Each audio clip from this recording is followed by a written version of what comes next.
দুই বিশ্বকাপ পর নকআউট পর্বে জার্মানি। তবে পঞ্চম শিরোপার অপেক্ষায় থাকা জার্মানদের জন্য গ্রুপ পর্বেই নাকি অপেক্ষা করছে খারাপ খবর। র্যাঙ্কিংয়ের ৩০ নম্বরে থাকা ইকুয়েডরের বিপক্ষে হারতে পারে ডিম্যানশাফটরা।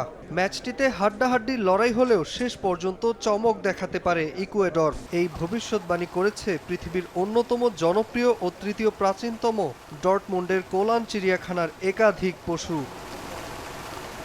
বিশ্বকাপের ম্যাচগুলো নিয়ে আগ্রহের কমতি নেই ফুটবল প্রেমীদের। তাই ম্যাচের আগেই জানার চেষ্টা কত দূর যাবে প্রিয় দল।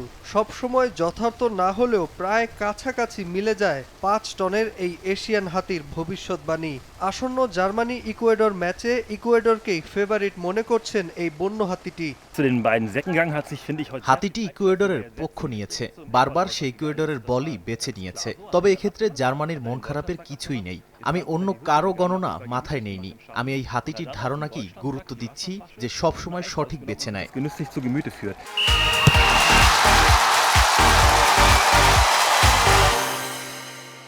এদিকে শিম্পাঞ্জি নিজের সিদ্ধান্তে অটল থাকতে পারছে না। প্রথমে ইকুয়েডরের ব্যাগ থেকে খাবার নিলেও পরবর্তীতে আবারও জার্মানির ব্যাগ থেকে খাবার খুঁজতে শুরু করে। দ্বিধাহীন হলেও ২০ বছর অভিজ্ঞ এই শিম্পাঞ্জির মতো কম গুরুত্বপূর্ণ নয়।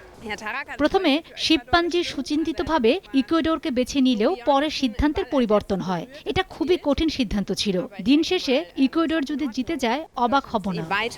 গ্রুপ পর্বে ২ ম্যাচে ২ জয়ে ইতোমধ্যে রাউন্ড অফ 32 নিশ্চিত করেছে জার্মানি। ফিফা র্যাঙ্কিংয়ে ৯ থাকা ডিম্যানশাফটরা এবারের টুর্নামেন্টের হট ফেভারিট।